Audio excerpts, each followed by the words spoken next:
Hello, and welcome to Hear Me Out on KWARARAFA TV. My name is Soyale Peters. Hear Me Out is a program designed to give the voiceless a voice.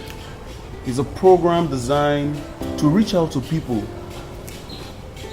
who have not been heard, who need to be heard, who needs to reach out to the government, to the people. Today, we are in the house of a victim who was kidnapped for 10 weeks now, and the family has heard nothing from that victim. A victim that is connected to a lot of people, a victim who is known to be a gentleman, a victim whose family is crying, pleading, and asking for help.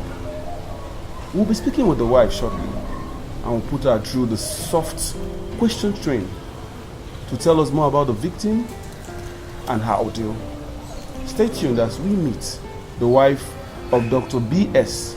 Audu, the victim kidnapped along Kasinala Takun Road 10 weeks ago plus. Hear me out. My name is Mrs. Audu, a wife to Dr.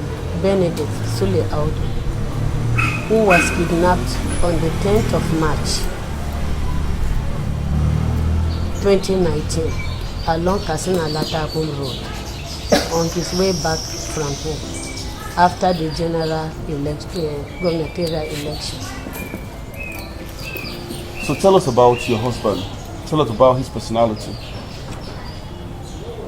My husband, Dr. Audu, is a very gentle man. He cares. He loves peace. I think that's why he's a member of Ambassador of Peace in Nigeria. If I'm not mistaken, as he's being captured, the ID card with him should be that of Ambassador of Peace, of which he always goes along with it on his neck. And most of the time on transit, at every checkpoint, they'll call him Papa. Are you a military man? Because he must stop, whether they stop him or not, he must stop to say hello to them, telling them well done. He loves peace a lot. So what, I want you to repeat, tell us, what did he travel to Takun to do? Where was he in the States? He left here since January in preparation for the presidential election stroke the gubernatorial election, which he did not come back. He stayed there until after the election on the 9th. Then he set up on the 10th, that was Sunday, on his way back. If I'm not mistaken, he did not take more than 20 minutes that he was picked up on transit. Was he alone in the car? He was there with my son and a family friend by name Akinjiba Samala. My son is Irano Audu. Now it is a different case. We are not just talking about her husband. Her son is also in captivity and a family friend. So we are talking about 3 lives. Is it very common? Is kidnapping very common in that address? Do you think your husband, your son, and the family friend are the only people there? I think before this incident, we've been hearing of people being picked up. And before then, in our church, we heard of a family that 2 brothers traveled down and were picked up. And by then, my husband was still in Takun. His one has not happened. And the name they called was Idibori and his brother. They were in their own vehicle. They too, they were picked up. We heard of the story. The uncle was crying. He has paid. And they kept telling him they will not release them. If he doesn't pay more, they will kill them. And up to today, they are still in captivity. And many more are there, as we hear the story on daily basis. People being picked here and there, the same as is either Takun Kasinala Road or Ukari Takun Road. People are picked on daily basis. Have they demanded for ransom? Any ransom? They demand for ransom. And most of the time, the ransom are paid. After the ransom being paid, they will still tell you that it's an armed robber that has picked the money from the person that delivered the money. Okay. They hold on to the victim. In your own case, have they demanded for ransom for your husband and your son? They demanded for ransom and we paid.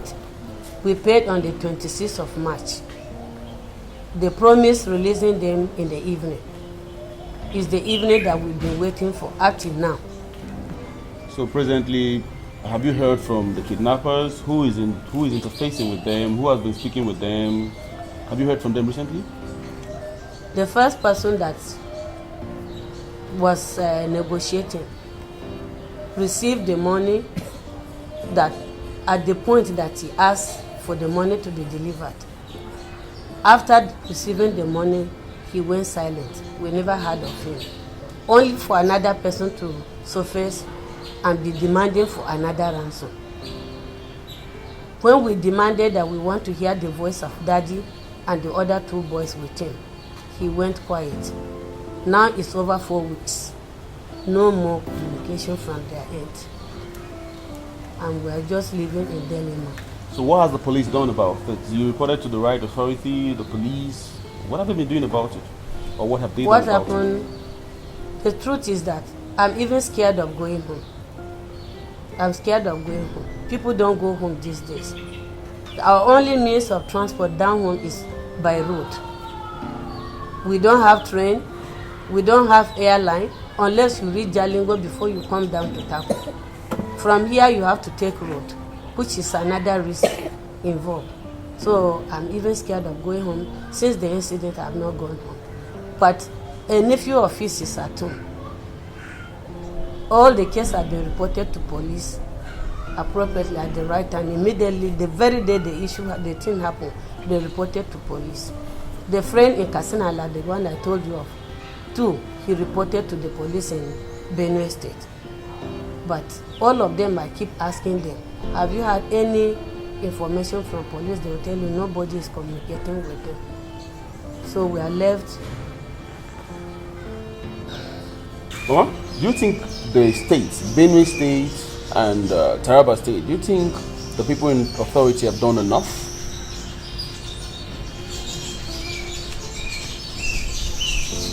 They have tried. But as English we say it, we need more. Because all we want is our loved ones home. We need more effort so that our loved ones will be back home. Whatever they have done, life is more important. Because we are now like a woman in labor. You are in labor and you have not seen your child being delivered. That labor is not complete. So we want them to put more effort so that our loved ones will be released to us. That's what we want. Have you been able to meet with any of them, the governor, the commissioner of police? Have they reached out to you personally? Hear me out.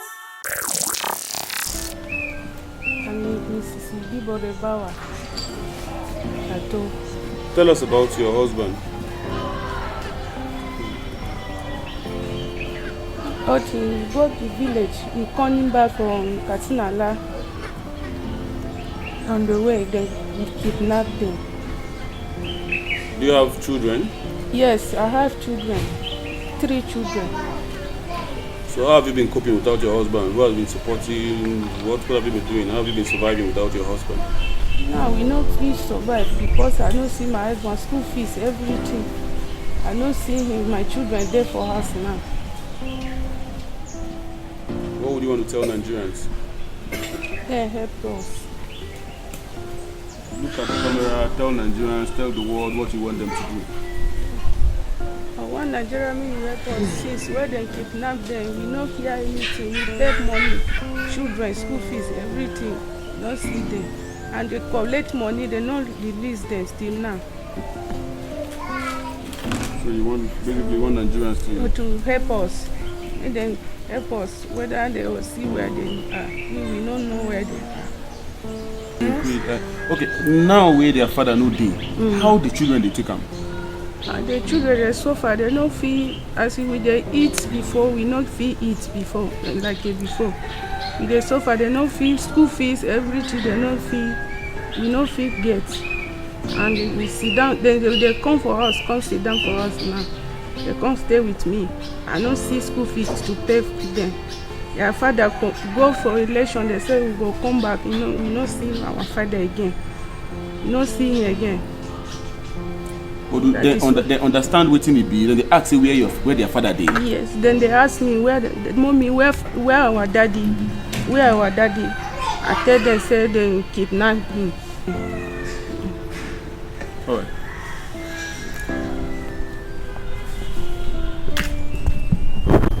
So mommy, tell us what has been happening around the house. The absence of Baba, how the children have been taking it. The absence of daddy is a great problem to all of us. He has a little granddaughter that he calls his wife. Occasionally she will carry one thing or the other, the way he used to crack joke with her. She will go and sit down and say, "Bam!" Then she will call herself the name the granddad used to call her. And by the time she does that, everybody will feel it. Because he's a jovial person, he plays, he makes us feel happy. Now with his absence, nothing is moving, that's the truth. All the plans we have are standstill, have come to a halt. We are doing nothing. All the plans have come to a halt. So we are just looking unto God.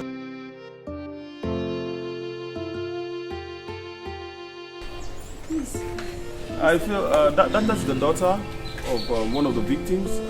I think she's devastated for a little girl who has not seen her father for more than 10 weeks. We asked her behind the cameras, because today is Children's Day, why she didn't go for the usual celebration.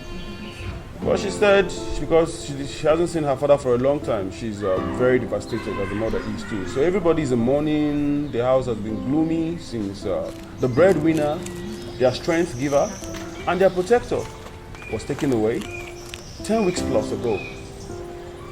Please, Nigerians, these voices here, these women here, these teeming people are speaking for not just themselves, but for people who are in captivity, not just in Taraba State, Benue State or Zamfara State, but across the country. They are asking the right authorities, the government in power, to do something so they can hug, sit, dine, smile and celebrate with their loved ones once again. So, we have the wife of Dr. B.S. Audu give her closing remark and her closing plea. Stay tuned. Hear me out.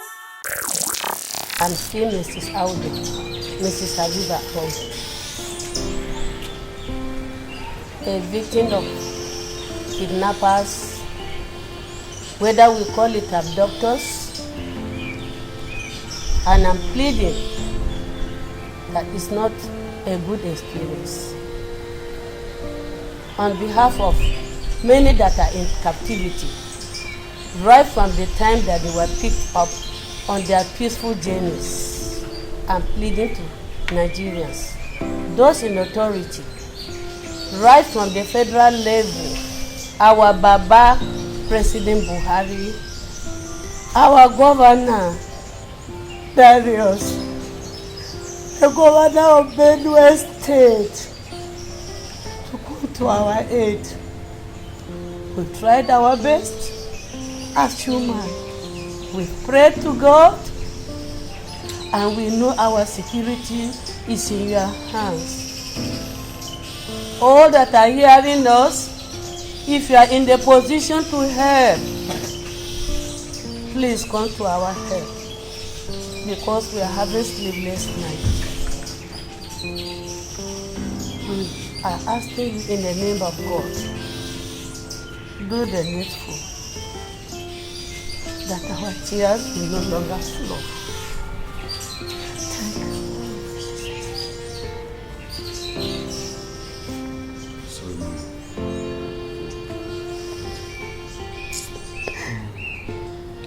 I think you're right.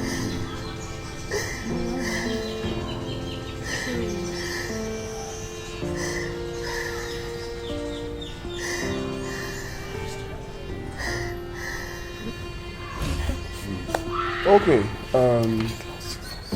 the mood here is a sad one, it's undescribable. For myself and the crew, what can we say but to appeal to the right authority, every well-meaning Nigerian, to do all they can to reach out to this woman, to help, so that they can secure the release of their husbands and all the victims who are in captivity.